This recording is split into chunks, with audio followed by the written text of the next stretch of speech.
extra good.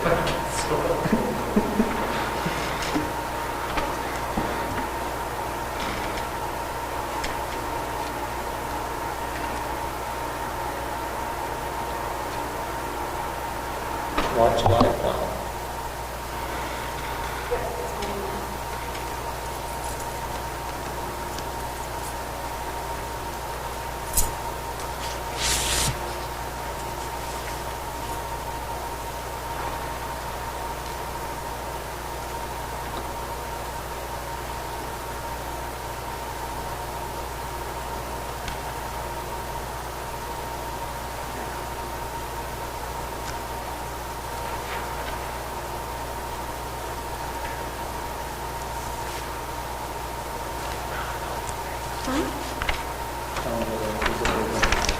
Oh, you didn't tell?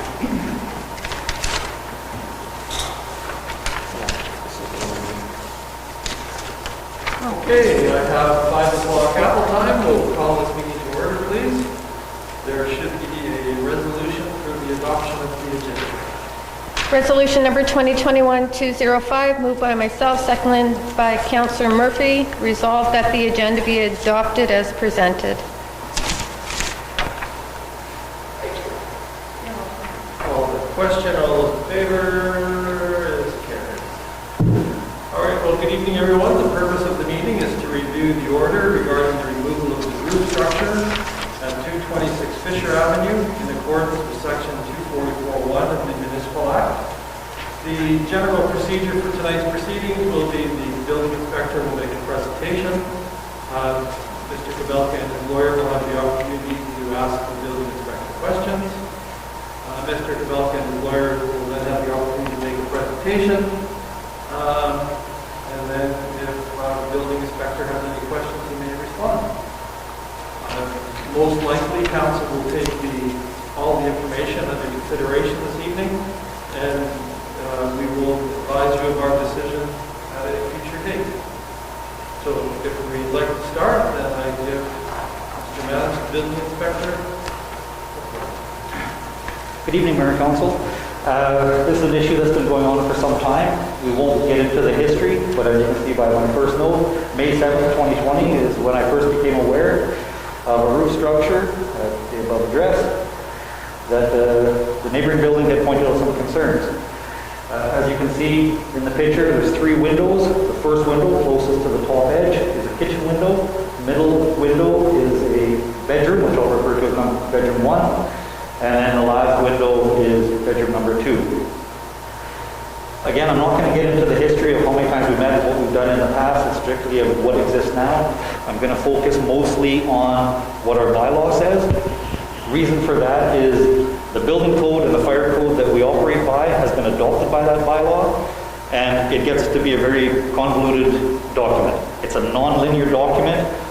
You go one place, it takes you to another, but we could talk all night about that. So I'm going to focus mostly on the bylaw itself. No permits were requested or issued for this project. A permit by definition is permission or authority in writing by the authority having jurisdiction, or the AHJ, which I'll refer to for the rest of the night, to perform work regulated by this bylaw. Again, I'm not going to read every aspect here. It's basically quoting what exactly our bylaw says.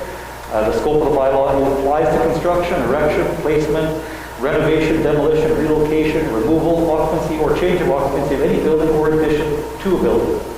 This bylaw adopts the Manitoba Building Code, and the bylaw establishes administrative requirements for the enforcement of the building code. No person shall work or authorize or allow work to proceed on a project for which a permit is required unless a valid permit exists for the work to be done. The numbers afterwards are the direct quotes out of the bylaw. If nobody has the bylaw in front of them, I have a copy if you want further, but I try not to leave anything out. No person having authority in construction, reconstruction, demolition, alteration, removal, relocation, or occupancy permit shall cause, allow, or maintain any unsafe condition. Duties and responsibilities. Every owner shall obtain all permits or approvals required in connection with proposed work prior to commencement of the work to which they relate.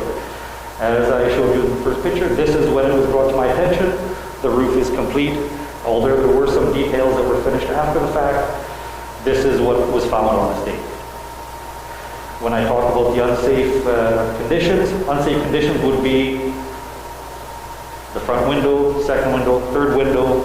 There's definitely a blockage. Distance is 8 inches apart from the two.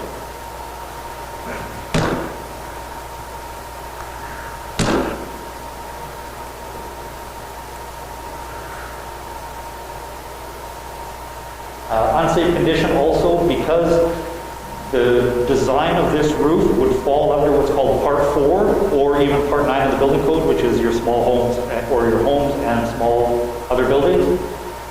Nothing was engineered on these trusses.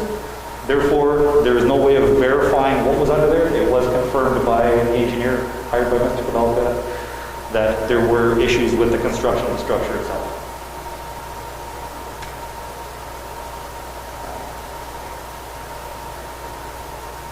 When a building or part of it is unsafe condition, the owner shall immediately take all necessary actions to put the building in a safe condition. That's what we've been doing in terms of history that we won't get into, working with Mr. Cavalca over the past year and a half to rectify this. Every constructor will ensure that all construction safety requirements of the code are complied with. As you see, that's a duty of the constructor. We can only do so much. It is the onus on the builder, property owner, to ensure that the building code is complied with. We can't catch every detail, so it is the constructor's responsibility to ensure that things are being complied with. The reason I point out safety is because number one is it's impeding the neighboring building. The authority having jurisdiction is responsible for administering the enforcement of the code and this bylaw. AJHL shall accept any construction or condition that lawfully exists prior to the effective date of the code prior to that such construction or condition does not constitute an unsafe condition. Again, part of the history, egress may not have been a compliance of the neighboring building, the one next door to the roof. However, it does prevent future development when those windows do get changed out, as is a regular maintenance issue. Those windows could never be changed out to be compliant due to the roof that's now in place. The AHJ shall issue in writing such notices or orders as may necessary to inform the new where a contravention of the code or the bylaw has been observed. Letter delivered on June 8th. Randy, can I just ask you a quick question? Sure. What does AHJ stand for? Authority having jurisdiction. Oh, I mentioned that up on top. Yeah, I know, I just missed Okay, it, that's yeah. all. Authority having jurisdiction. AHJ shall issue to the owner an order or notice in writing to correct any unsafe conditions observed in any building. Unsafe condition means, this is definition straight out of our bylaw, any condition that could cause undue hazard to life, limb, or health of any person authorized or expected to be on or about the premises as per the bylaw, 22.7. The AHJ shall answer such relevant questions as may be reasonable with respect to provisions of the code or this bylaw when requested to do so, but except for standard design aids, shall refrain from assisting in the layout of any work and from acting in the capacity of an engineer or architectural consultant. What that means is I have to be very careful with how much I direct someone to do something or how they're to do something. The AHJ is empowered to order the removal of any building or part thereof constructed in contravention of the code that are provided. That was a letter that was sent out once we exhausted all avenues. The structural members of a building shall be designed as provided for in Part 4 of the code by an engineer entitled to practice in Province of Manitoba and competent in the specific field of design undertaken. Again, letter provided. AHJ may refuse to issue any permit whenever information submitted is inadequate to determine compliance with provisions of the code or that would be prohibited by any other standard, bylaw, act, or regulation. After the fact, a permit was issued and it was denied based on the lack of information and with the construction that was submitted or had been previously completed. Or did you say a permit has been issued or a permit was denied? Permit, when the permit was issued in August of that same year, 2020, it was denied because of the lack of information and application. Sorry, yeah, a permit application was denied. Sorry. So again, the building code and the fire code work cohesively. They work together. Basically, the building code works with new construction, fire code works with existing construction. That's why it's important to point out that other standards, bylaws, acts, or regulations, you may be able to be compliant in one aspect, but not in another. Therefore, if they don't work together, you have a runaround of how do we get that compliance with just following, well, if I do this, I can end up with that. That's not the way it works with building code, fire code. So my concerns with the structure, besides what we've already talked about here, structural design and construction, confirmed by engineer hired by Mr. Kabelka, that structure was not within compliance as currently constructed. Manitoba Building Code 9.4, so that's the design. That's the actual drawings that should be submitted to say this is how you will put up with wind load, snow load, rain load, the pressure of rain, the pressure of air, all those kinds of things fall into the design aspect. 923, the wood construction. Now, because it's a wood structure, there's other details. How are the nails placed? How are they constructed? What are the bracings? All those things come into it, again, falling into design. The cladding, so that can be any of the finishing details and what's on the structure itself. Venting is important. The roofing material itself, and potentially the energy code falls into that. As the type of building that does fall under energy code, it would just have to be an assessment of was enough work completed for it to have to be compliant or not. That has never been done. That would be where an engineer would do those calculations to say if it has to be or not. Spatial separation between the buildings. Manitoba Building Code 91014. So, give you an example, 91014 has what we call 5 subsections to it.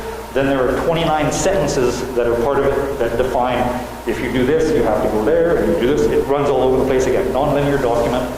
So I've included 91014 completely. The limiting distance. I even listed the fire response. The building code goes as far as saying if your fire department can't be on scene within 10 minutes, then you have to double that distance. Okay? So these are all things that have to be taken into account that the regular lay person would never know, and that's why it's so important to have a designer get involved. Construction above exposed building face. This is exactly what was constructed. A roof over top of what was previously a flat roof that created an extension of the exposed building face. Opening exposed building face.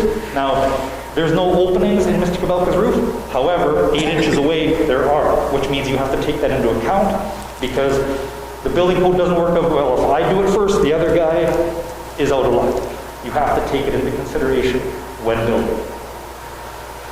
Window egress requirements. Now, windows currently facing new construction are not egress compliant and do not need to be.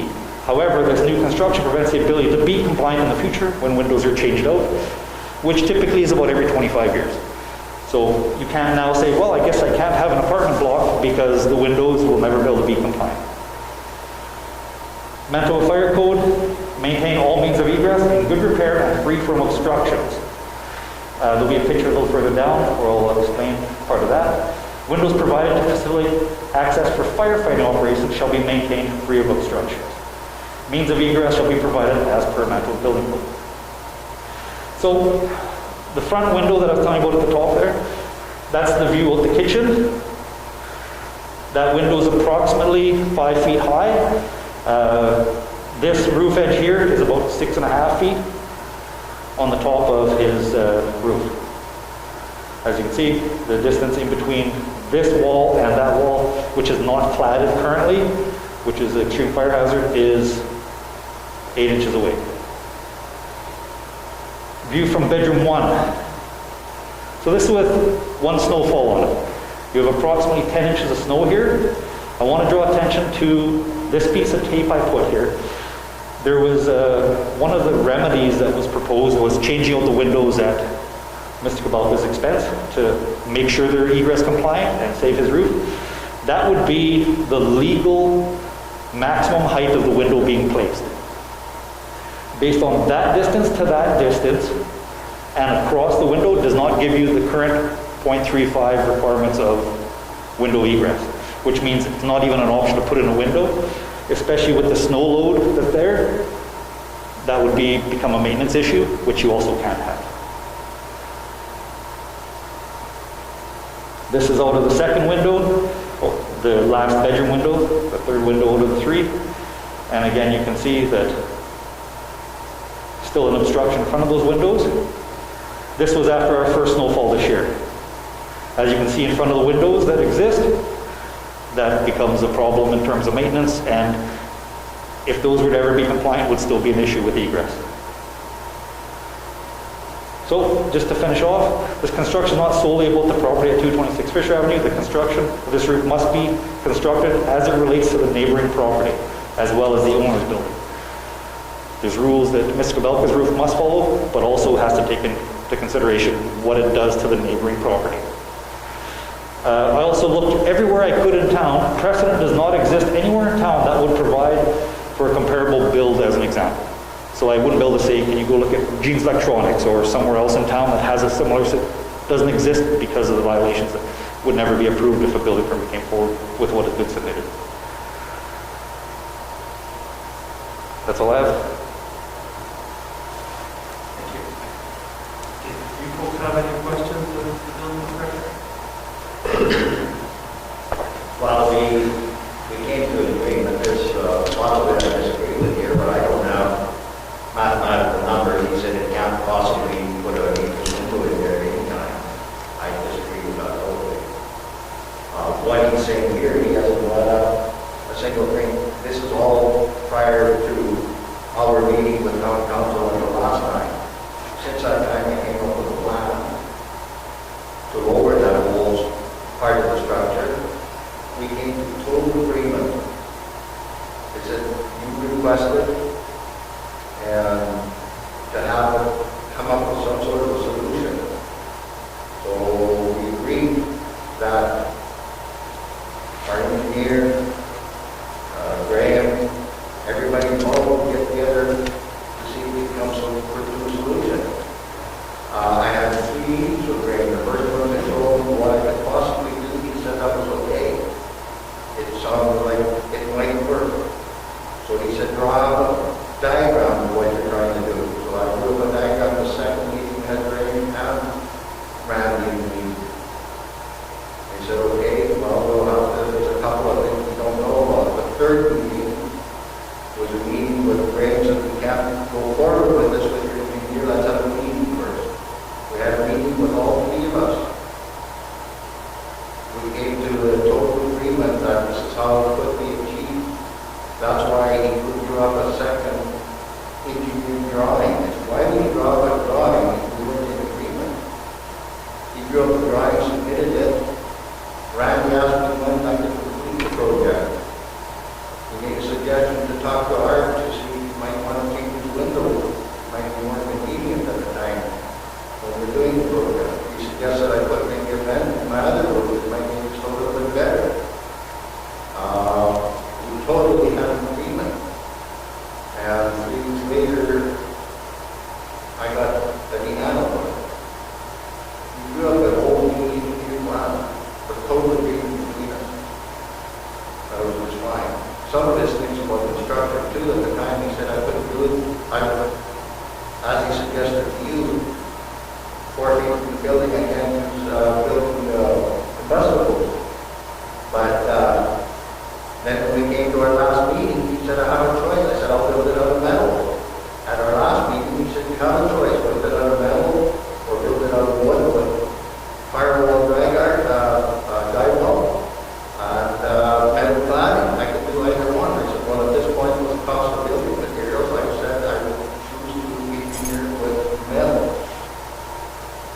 Fine, we were all in agreement. My engineer asked about it. He asked about, what about this egress? He said, that's not going to be concerned. That's the words to it. And all I got was a letter saying, you have to be constructed. That's where it came from.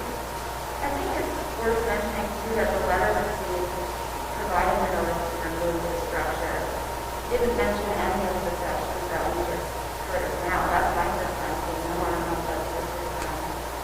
And two, but all it mentioned was the maintenance issues that arise due to snow load that will accumulate and potentially cause some risk issues.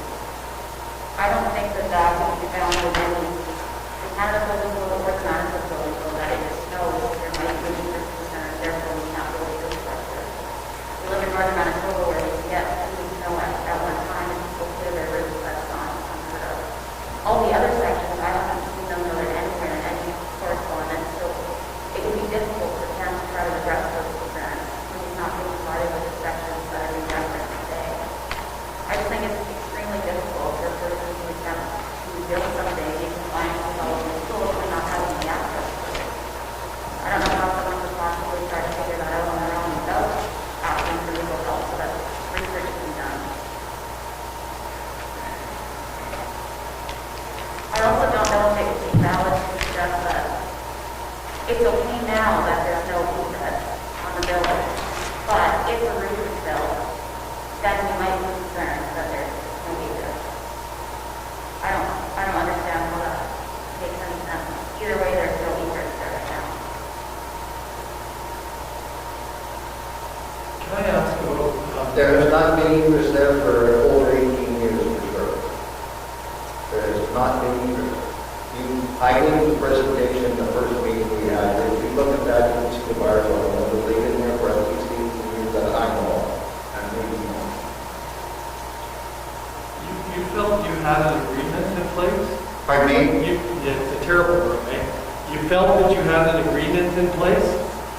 At this, over this whole issue? Yeah. Definitely. What was the terms of the agreement? The terms of the agreement, when we left this meeting here, the first meeting we had here, you basically dropped it over to Graham, did you not? And said, let's try and come up with some sort of a solution. I had the first meeting with Graham, and I said, this is what I proposed. I proposed to lower 4 feet. Everything is in consideration is within 4 feet of the building, correct? With the fire codes and the structures and all that, within 4 feet of the building. No. The structure is within here. When he talks about this and he said my structure was unsafe, that structure was addressed with the engineer's drawing, how to make it safe. That was totally addressed. The engineers made 2 drawings already. The second drawing to address egress was also in there. His first reason was for view. That was the reason he stopped my very first permit, was for view, egress, and construction method. Now, the engineer addressed the construction method. It's in his engineer drawing, how to solve it. He did not address the view. That was why I was turned down the view, because we cannot find view in any of the building code. And egress, there never was egress, but he addressed that by putting in the same as you would a basement. A basement casement, how he did the same. He gave the allowable limits at that part of the roof level. Now that basement windows get the same amount of snow as anything. I don't know that I get more snow over there than they do in anybody's basement around. He doesn't have pictures of the basement. We got snow. That's what we get in the north. That's all part of the building code. That's allowed. When they make the building code in Canada, it's not part of it. The engineer drawings that he gave the first time, but he didn't want to accept that, so I come to Graham, and that's why I said I'll lower the roof. And he looked at that and said, okay, bring them, draw that up, and bring that to me. I draw it up in my own drawing, as good as I could draw it. And Randy was there. He said there might be a couple of concerns. We had a meeting with 13. And at the 13, we were in total agreement that there were no problems with what I proposed. All we had to do was get the engineer drawing to draw it up so we could continue forward with the permit. That was my total understanding that a permit would be issued once you got the drawing. We didn't make those permits I didn't go here that I had to have them here. So that new drawing is drawn up. And with a total agreement between four of us. Total agreement. Mr. This is the drawing that was submitted to me, the last agreement? No, Yes, this is the last one drawn up. No. I had 2 from Vince Anderson. that's right. This was the first one. This one was submitted to me in January of last year. The idea was a cutout to make the second window more open, basically creating a window well. The discussion that happened was there was a maintenance concern. That well would fill with snow, and there was no way Mr. Kabelka would be able to go up there and maintain it. Because again, there are different rules when you're in a public building and a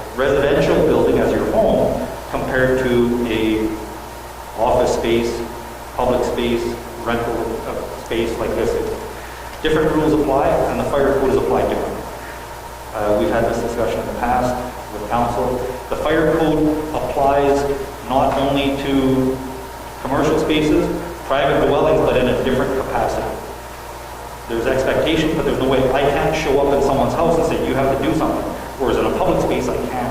Or when you have a tenant that is renting a space. So anyway, this was the first submission I had, besides the one that Mr. Kabelka had drawn up with his first application to me in August.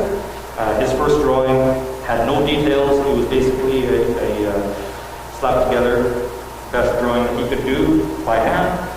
There's no way of verifying what was under that structure. Therefore, it was denied. Recommended getting an engineer involved as per Part 4 of the building code requirement for a structure such as that. Vince got involved. First plan submitted was this one here. It talked about how he was going to fix the structure, which of course, as far as I understand, hasn't been done yet. So that's why it's classified as an unsafe structure, because it's never been corrected. Plans on what was going to be accepted.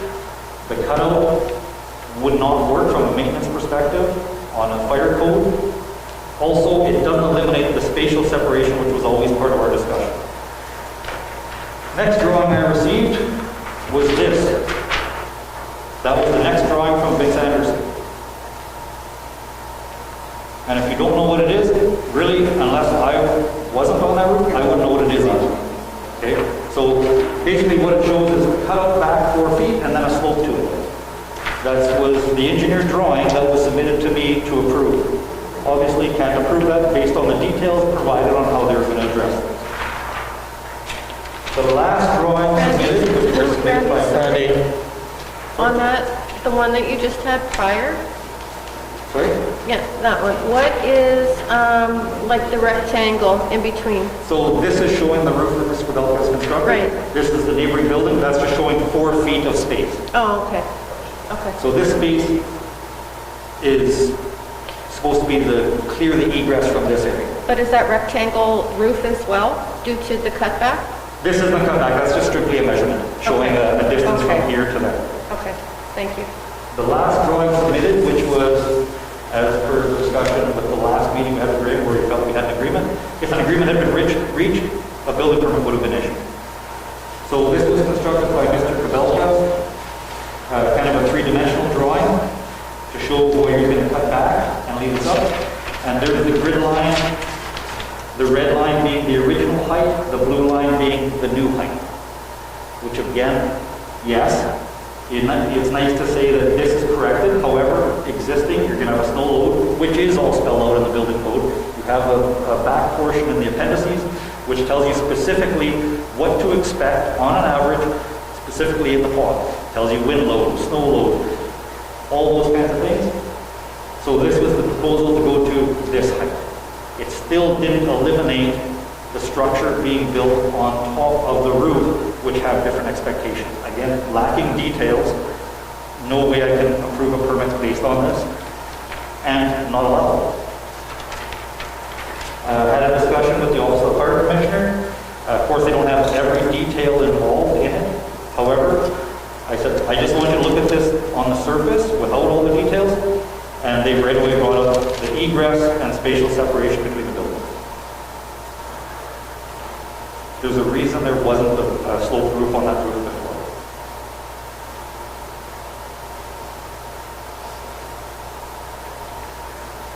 Was there any questions you folks had?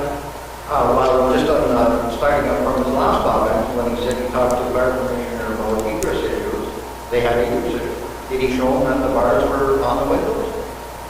Did you show that to the fire commissioner, that the windows were Yeah. wired up? Where was the egress? So here's what I said in my presentation earlier. This isn't just about what currently exists, it's what could be in the future.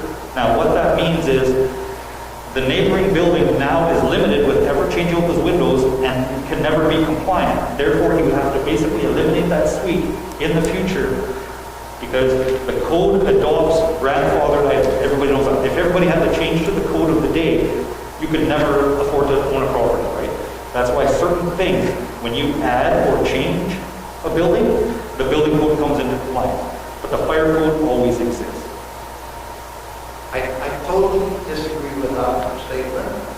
If you go back to that window that is not an opening window above the old sliding ones. The old sliding ones were egress at some time until the bars got put over it. Then there is no egress. The upper window, there's more than enough square footage there to put in the egress window. There isn't without changing the headers. Without changing what? You have to change the headers in order to height. The piece of No. tape that I showed in the picture, I disagree totally. I've measured it many times, it's more than 3.7 square so feet. to sum it up, an engineer needs to be involved. He tried to be involved. The engineer involved, I asked him some The second questions. part that you asked me that, he said all I got was a drawing. I have the engineer's print of what I did. Here's the engineer's print. Is that It's basically drawn, the print is drawn out almost the same as what my drawing is. No, okay, well, That's what I submitted in my last, when we had our last meeting with them. That's basically copies. This is, no. No, that's the first drawing. That's before we had a meeting. That's before we had the meeting. when we had submitted with the building permit. This has been submitted since we had our last meeting. This was submitted before we had my first town council meeting. Okay. This is what I submitted before the town council meeting. This is what I submitted after we had our So meeting with town this council. is his drawing of how you're going to correct your structure, right? That's the engineer drawing of my new plan. Right, of your new plan, That's right. of the new plan. That's right, and that's exactly the same as I drew it out. Okay. So the So what's changed? What's changed is you're still not compliant with building code and fire code. And Vince and I have discussed that. And he hasn't answered me yet how he's going to be compliant with 9, 10, 14.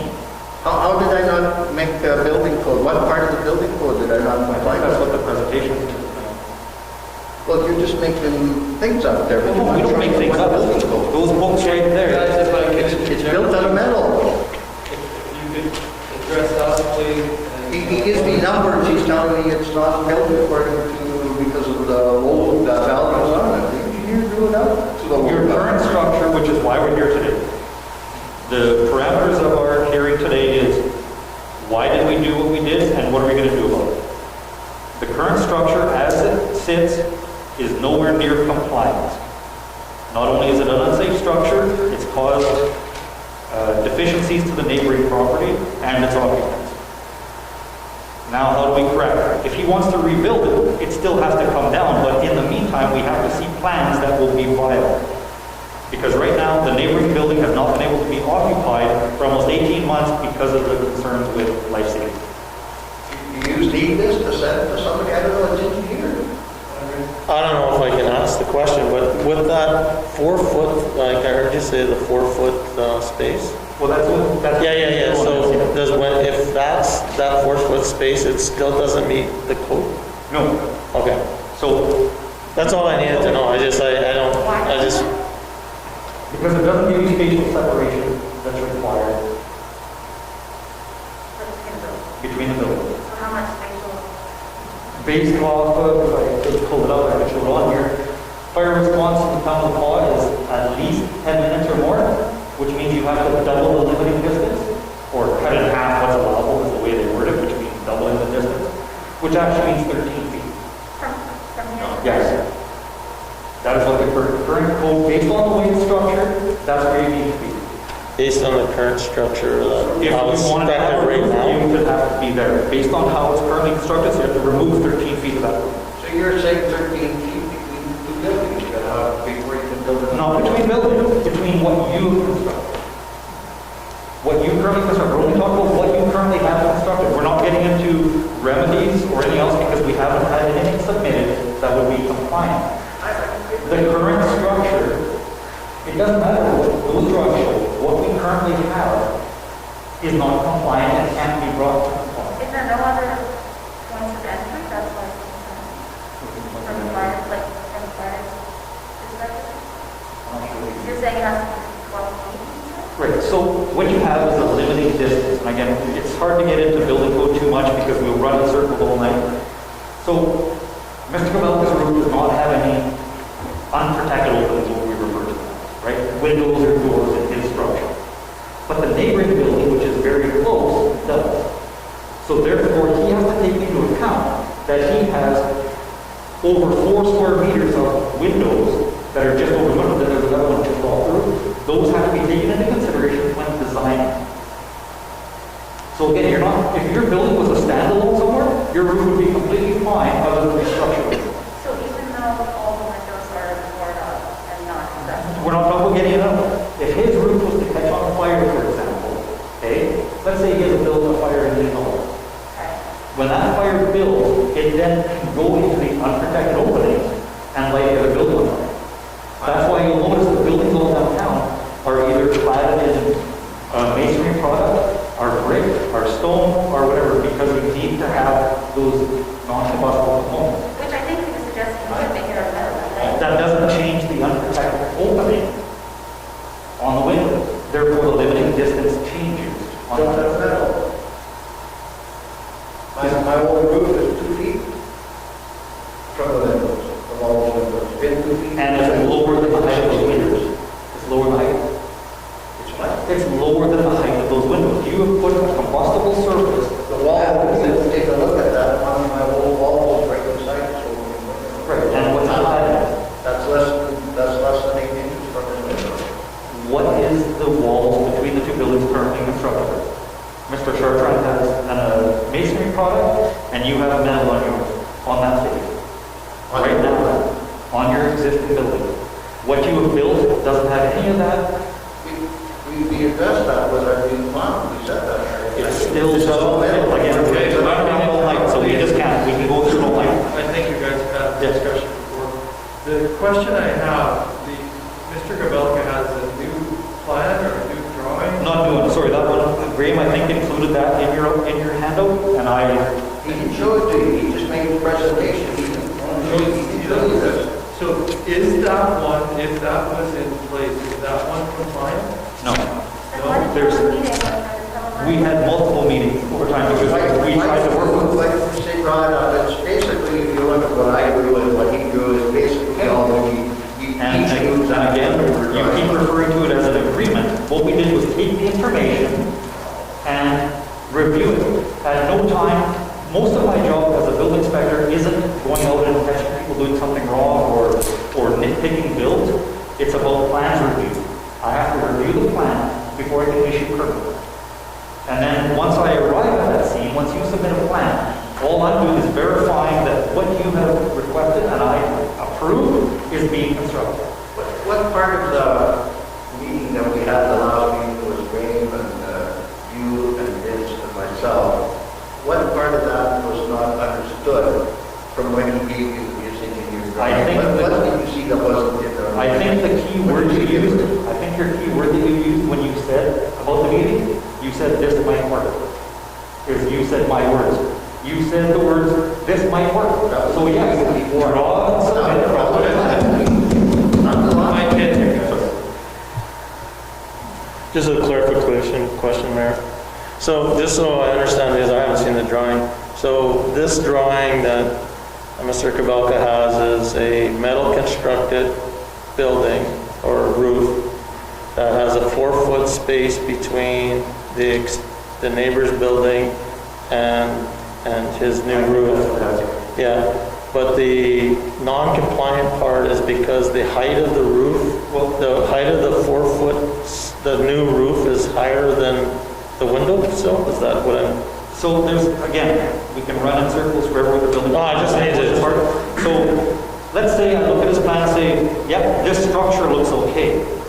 Then we get into ventilation. Then we get into this, we get into, it just goes around and around and around. So based on the information I provided to me, this structure doesn't work.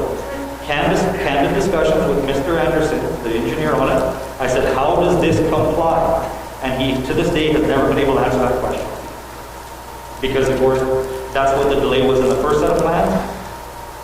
The engineer thought Mr. Belk was going to submit to me, and then Vince thought, or Mr. Belk thought he was submitting them, so there was a delay in that first application. So Mr. Anderson and I have a very good discussion and a very good relationship to be able to have open discussions about things. We have still not been able to meet compliance with that thing. You changed it all. Based on that submission, that's what your last letter was issued.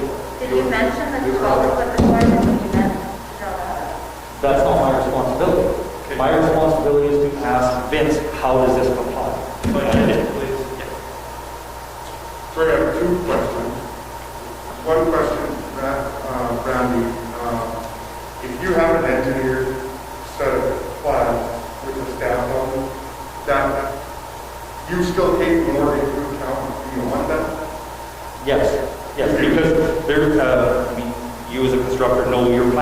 always every single detail. You hope that they are, but they never are complete. Therefore, like I said, we've talked about ventilation, we've talked about even an access to an attic. You have to have an access. By law, you have to have an access. That doesn't exist. Well, I guess my question is, you look at more than what the engineer Yes, says. I never just say, okay, these plans are submitted, then it must be good. Okay, sure. No, never.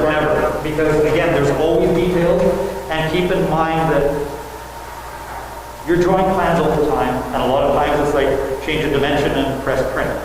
They're not always complete. They're only going to be as complete as the customer requests or the constructor requests. So, but when the engineer stamps a set of plans, is he saying that it's compliant to the building code and the fire code, or is he just saying the building code? It has to be both. It has to be. It has to be So- both when it's applicable, because when you read the building code, it will actually specifically tell you when you need to reverse to other parts of the code as well as to the fire code. Okay, And like I said, they work together in unison. for sure, thank you. Can I ask you a question? In our last meeting, was I not given the option to build a wood with metal cladding and fire guard drywall or metal? Was that not an option that was given to me? I have a different recollection of our meeting than you do. Again, my recollections, we did meet several times looking for a solution. I'm talking about one solution. I know you are, but I think it was pretty clear in all of our meetings, the onus is on you to produce plans that address all the issues before we issue a permit. So anything beyond that, any discussions we have about what may work, what you're proposing, it all comes down to you producing a set of plans that will be acceptable, that we will issue a permit on. That's not at all the right plan. It is. No, Because it doesn't no, I matter. asked you something, I said, in our last meeting, was I not given the option of building the plan that I talked about all metal, or I had an option, was I not given the option of building it with wood, with fire guard drywall, and metal cladding? All I can recollect You is, do not recollect that? sorry, would you like me to answer? No, okay, yes. All I can recollect is it was discussed. I don't actually remember us giving you approval to build anything. Fair enough. We did talk about fire compartments and possible ways of isolating. I'm not asking that, then do you remember that? I just answered that. We did discuss different ways that you could achieve a fire compartment to get it to compliance. And you were going to discuss with your engineer how that was going to happen. Whether it was going to be a fire compartment that a portion would be wood and a portion would be metal, or if it was all going to be metal, how it was going to be clad. All these things were going to be part of the plan. No, at the very last meeting, before we did anything, you gave me two options. You said I could make it out of wood, or I could make it out of metal. And I answered that question before we even started. I said, at the price of materials now, I said, we would sooner choose to just do it out of metal. We addressed that before we went to engineers. But we can argue all day that I said that, and you can say I didn't say that.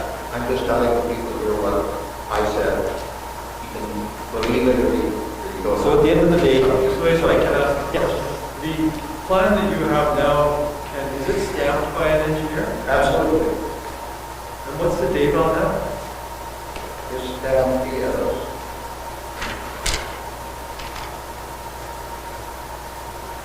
July 26th of 21. This is exactly what I submitted back to them to get the permit. And Vince, The next thing I received 3 weeks later was a letter saying that they're gone. and Vince Stanton, Vince Anderson? Vince Anderson did get gone. Chad, you have a question? Yeah, I just had a question to you, Ken. How old is that building? The building? Yeah. It was probably built in 25, 30. Okay. So it had a plan before you constructed this roof? That is correct. Is there any particular reason you didn't just? The roof since 1920 was not exactly flat. Okay. It had about a 5-inch slope in 60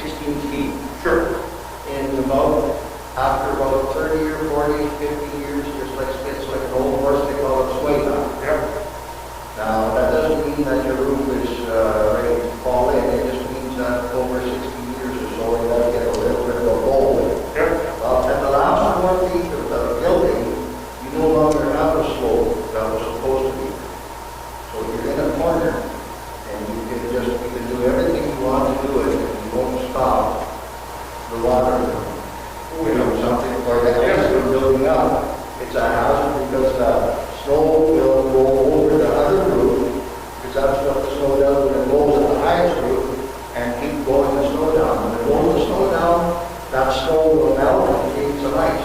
The next snow gets the roof into up, and the next one fills it up, and you have nothing but ice there for 3 feet. When you build a slope roof, everything under the slope is now an empty compartment. There's no ice on it. Yeah, for sure, no, The only ice is on the top part. So it's a way of keeping all that ice away, and then in the springtime, when the water on with the 2 feet of ice is built up, and the sun is getting out the rest of the roof, it has a way to run those trickles that half a gallon of water every day runs out to the far end of the roof. If it's not there, it has to sit there in a pool of water till May 15th before it can get out of there.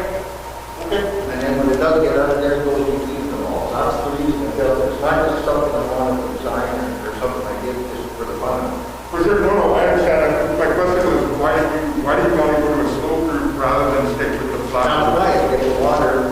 Why do you want to re-engineer flat roof? Well, With this new plan, I didn't know, I've done this before. I did a renovation, as I stated to you earlier, when you said, well, it's like I tried to hide something. I didn't try to hide it. I did a renovation in my other building, and put $70,000 into it. Like he put this presentation, every time you paint something, you need permit. I did a $70,000 renovation. I come to this office right here, and between 10 minutes or 15 minutes, 2 or 3 or 4 guys running around, what's he doing there? He changing the structure. It's not really changing new offices, running some different lights here and there. You don't need a permit. So when I'm told that, and the next time I didn't realize that I'm building a whole new building, I considered it fixing my roof. Is the way I look at it. Sure. So I said, that's the thing I need a permit for. And when he said, you need a permit, I went right there and I applied for it. So, Randy, the plans that are stamped by Vince from late July, did you review them? Yes, I did. And The first plan submitted was also stamped. But you don't have it. No, I don't have it with me. I didn't present it as part of You didn't tell me you had it, you argued with me here. No, I don't have it. I don't have it. Anyway, yeah, okay, we can't please. so this was the first one submitted, which was also engineered and was denied. So the one that Vince stamped on the 26th of July, what was wrong with that? The same issues exist as previous roof. Same issues.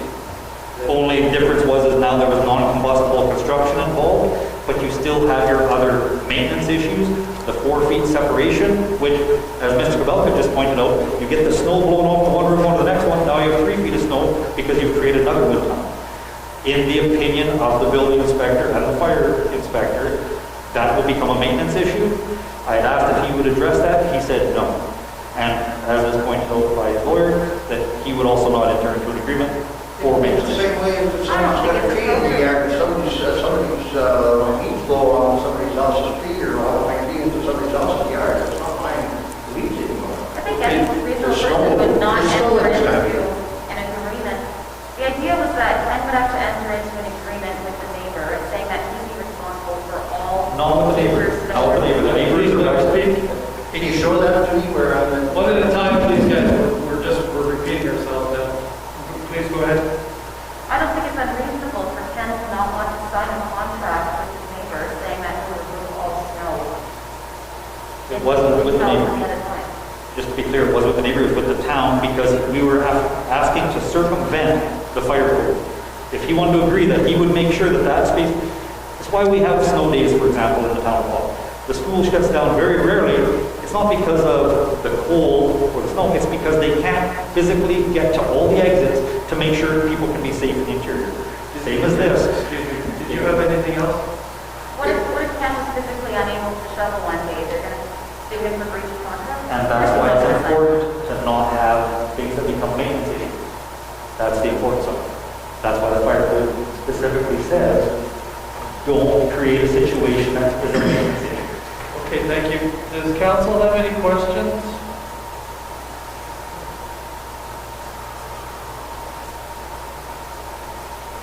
I have one question. Sure.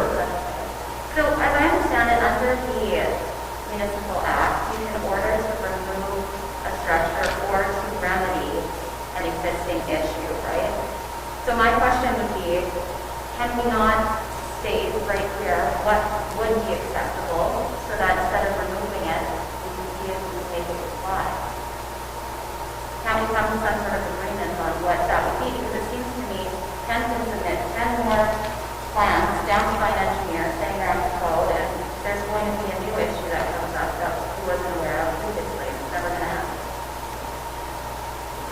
That's not really the role of what this hearing is right now, but we will take that into consideration. Okay? One other question I have for you, Ken. So your old roof that you covered, Yeah. did you make any changes to it? No. It's exactly the way it was. Yeah. Okay, I think we've heard everything. Council will meet, and Do you need a copy of the new plans? apparently we have one. Okay. So council will meet, and we will get back. Oh, yes. Sorry.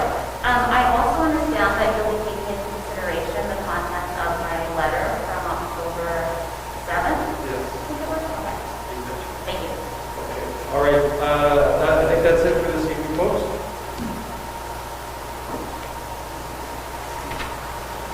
We'll probably have a couple things to talk about in camera. So, Gary, if you don't mind resolving this. I now resolve that we move into the in-camera portion of the December 6th Perfect. special meeting Mayor with Jakes. Mayor Herb Jakes in the chair. Thank you. You're welcome.